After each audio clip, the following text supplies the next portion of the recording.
السلام عليكم ورحمة الله وبركاته. ونبتدي الكلام بالصلاة على النبي عليه الصلاة والسلام. بداية في الفيديو، لو انت زملكاوي حقاني هتسمع الفيديو للآخر. بتحب التدليس وتحب اللي يضحك عليك زي إعلاميين الزمالك اللي طلعوا دلسوا وفي الآخر طلعوا كدابين في القضايا اللي حصلت والإيقافات بتاعت الفيفا، ما تسمعليش يا عم. نبتدي الكلام بالصلاة على النبي وبسم الله الرحمن الرحيم. بقى يا راجل يا محترم، 34 ولا 33 دولار يلبسوك في 800 ألف جنيه، 800 ألف دولار في قضية صلاح مصدق؟ يعني انت بعت للواد 20,800 دولار وهو كان باعت لك الانذار ب 20,834 دولار؟ عشان اوريكم بس ان كابتن عفيفي قال لك الكرة إدارة ثم إدارة ثم مال. لا والله ونعم الإدارة. بيقول لك وناس تقول لك اتعلموا الإدارة من نادي الزمالك، في عز أزماتنا بناخد دوري. لا في عز، صح عندك حق، في عز ان انت لا المفروض النادي الأهلي يروح ياخد كورسات عند إدارة نادي الزمالك في كيفية النصب والاستيلاء والهنبقة على اللعيبة والمدربين. طبعا انت هتقولي يا عم ما انت المفروض تدفع لتورو ب6 مليون وكولر وبتاع. طب انا معايا، انت شحات فتحتوا الابليكيشن ولميتوا، كل اللي لميتوه هم قضيتين ب 30,000 دولار. بس هي المشكلة ان اعلامكم ضحك عليكم. قال لك الخطاب في الاول مزور، قال لك الخطاب الترجمة غلط. بقى يا راجل المستشار القانوني عندكم في الزمالك يترجم الخطاب بالانجليزي غلط؟ طب بذمتك القضايا دي لو كانت في الاهلي الاعلام كان عمل ايه؟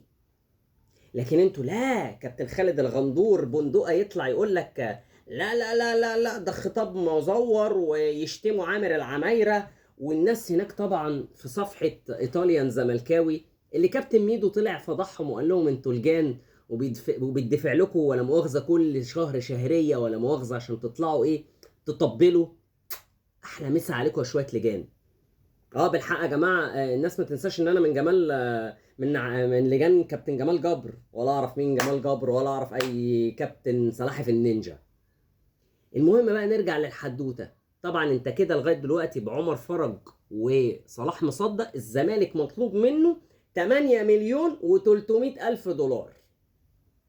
طبعا بقى لسه يا باشا كونراد مشلاك وسامسون اكينولا. يعني انت من الاخر محتاج 10 مليون دولار لازم تدفعهم عشان تاخد الرخصة الافريقية اللي هي يوم 30/6. ها خلي بالك، النادي الاهلي، صفحة النادي الاهلي نزلت لك بوست كده للاخ بن قلبي وهو عامل لك كده اللي هو انا قاعد لك لابد لك في الذرة. هو كده اداره النادي الاهلي؟ مش انت رحت اشتكيت مع بيراميدز وسخنت بيراميدز عليا السنه اللي فاتت؟ بتطلع تقول انت مالك ليه وانت هتروح تلعب في الكونفدراليه ومع البط الكيني والوز الزنزباري وحماده التنزاني؟ اديك لا انت هتروح دوري ابطال افريقيا ولا بتاع. انسى بقى كلام احمد مجاهد. فكك من اي حد يا ابني بيضحك عليك عشان انا هقول لك الصح. انا مش هغشك، انا هديها لك في وشك حبيبي. لو احمد مجاهد وحتى هاني ابو ريده لو فكر يعمل اي لقطه وانه يدخل الزمالك بالمخالفات القانونيه دي، اتحاد الكره في مصر هيتوقف. فمش هيقدر يعمل كده. فاللي رابد لك في الذره اداره النادي الاهلي. احنا قاعدين وبنتفرج، ورونا بقى انتوا هتحلوا الدنيا ازاي. اوعى تفتكر ان عمو ممدوح عباس هيدفع لك الفلوس دي. ده لو دفعها هياخد كده كده ضمانات، ممكن ولا مؤاخذه يرهن النادي. وده يبين لك ان قد ايه اداره نادي الزمالك اداره، يعني مش عايز اقول ان هي سفيهه او اداره ولا مؤاخذه اخرها تدور محل حلاقه. ويمكن الحلاقين مع احترامي طبعا للحلاقين والله هيدوروا احسن منهم.